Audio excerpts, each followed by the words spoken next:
بسم اللہ الرحمن الرحیم۔ یہ تقریباً 1957 کی بات ہے کہ فرانس میں ایک رہائشی عمارت کی نکڑ میں ترکی کے ایک 50 سالہ بوڑھے آدمی نے چھوٹی سی دکان بنا رکھی تھی۔ ارد گرد کے لوگ اس بوڑھے کو انکل ابراہیم کے نام سے جانتے اور پکارتے تھے۔ انکل ابراہیم کی دکان میں چھوٹی موٹی گھریلو ضروریات کی اشیاء کے علاوہ بچوں کے لیے چاکلیٹ، آئس کریم اور گولیاں ٹافیاں دستیاب تھیں۔ اسی عمارت کی ایک منزل پر ایک یہودی خاندان آباد تھا جن کا ایک 7 سالہ بچہ جاد تھا۔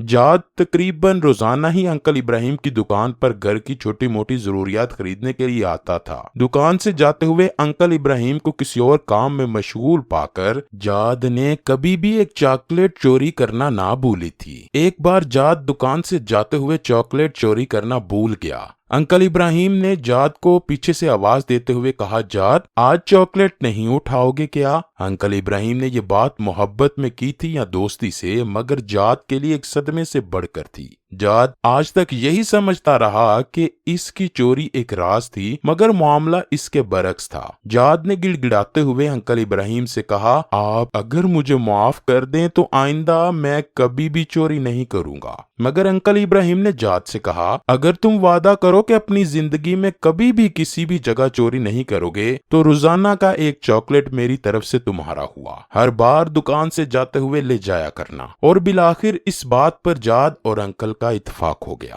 وقت گزرتا گیا اور اس یہودی بچے جاد اور انکل ابراہیم کی محبت گہری سے گہری ہوتی چلی گئی، بلکہ ایسا ہو گیا کہ انکل ابراہیم جاد کے لیے ماں باپ دوست کا درجہ اختیار کر چکے تھے۔ جاد کو جب کبھی دوست کا مسئلہ ہوتا یا کسی بھی قسم کا مسئلہ پیش آتا یا پریشانی ہوتی تو انکل ابراہیم سے ہی کہتا۔ ایسے میں انکل میز کی دراز سے ایک کتاب نکالتے اور جاد سے کہتے کہ کتاب کو کہیں سے بھی کھول کر دو۔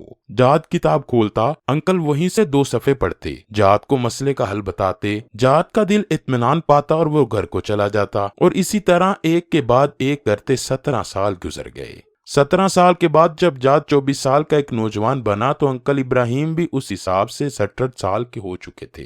دائی اجل کا بلاوا آیا اور انکل ابراہیم وفات پا گئے۔ انہوں نے اپنے بیٹوں کے پاس جاد کے لیے ایک صندوقچی چھوڑی تھی۔ ان کی وصیت تھی کہ اس کے مرنے کے بعد یہ صندوقچی اس یہودی نوجوان جاد کو تحفے میں دے دی جائے۔ جاد کو جب انکل کے بیٹوں نے صندوقچی دی اور اپنے والد کے مرنے کا بتایا تو جاد بہت غمگین ہوا، کیونکہ انکل ہی تو اس کے غمگسار اور مونس تھے۔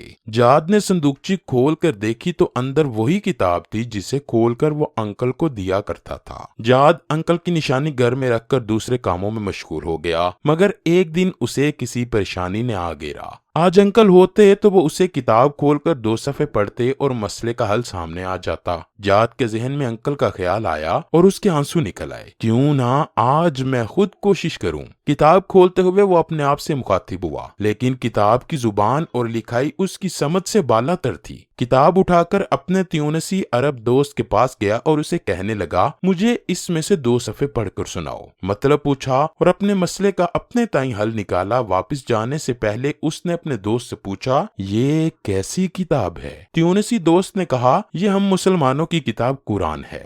جاد نے پوچھا، مسلمان کیسے بنتے ہیں؟ تیونسی نے کہا، کلمہ شہادت پڑھتے ہیں اور پھر شریعت پر عمل کرتے ہیں۔ جاد نے کہا، تو پھر سن لو، میں کہہ رہا ہوں، اشہد ان لا الہ الا اللہ محمد رسول اللہ۔ جاد مسلمان ہو گیا اور اپنے لیے جاد القرآنی کا نام پسند کیا۔ نام کا اختیار اس کی قرآن سے والہانہ محبت کا کھلا ثبوت تھا۔ جاد اللہ نے قرآن کی تعلیم حاصل کی، دین کو سمجھا اور اس کی تبلیغ شروع کی۔ یورپ میں اس کے ہاتھ پر 6000 سے زائد لوگوں نے اسلام قبول کیا۔ ایک دن پرانے کاغذات دیکھتے ہوئے جاد اللہ کو انکل ابراہیم کے دیے ہوئے قرآن میں دنیا کا ایک نقشہ نظر آیا، جس میں براعظم افریقہ کے ارد گرد لکیر کھینچی ہوئی تھی اور انکل کے دستخط کیے ہوئے تھے۔ ساتھ میں انکل کے ہاتھ سے ہی یہ آیت کریمہ لکھی ہوئی تھی، اپنے رب کے راستے کی طرف دعوت دو حکمت اور عمدہ نصیحت کے ساتھ۔ جاد اللہ کو ایسا لگا جیسے یہ انکل کی اس کے لیے وصیت ہو، اور اسی وقت جاد اللہ نے اس وصیت پر عمل کرنے کی ٹھانی، اور ساتھ ہی جاد اللہ نے یورپ کو خیر بات کہہ کر کینیا، سوڈان، یوگنڈا اور اس کے آس پاس کے ممالک کو اپنا مسکن بنایا۔ دعوت حق کے لیے ہر مشکل اور پرخطر راستے پر چلنے سے نہ ہچکچایا اور اللہ تعالیٰ نے اس کے ہاتھوں 60 لاکھ انسانوں کو دین اسلام کی روشنی سے نوازا۔ جہاد اللہ نے افریقہ کے کٹھن ماحول میں اپنی زندگی کے 23 سال گزار دیے۔ 2003 میں افریقہ میں پائی جانے والی بیماریوں میں گر کر محض 54 سال کی عمر میں اپنے خالق حقیقی کو جا ملے۔ جہاد اللہ کی محنت کے ثمرات ان کی وفات کے بعد بھی جاری رہے۔ وفات کے ٹھیک 2 سال بعد ان کی ماں نے 70 سال کی عمر میں اسلام قبول کیا۔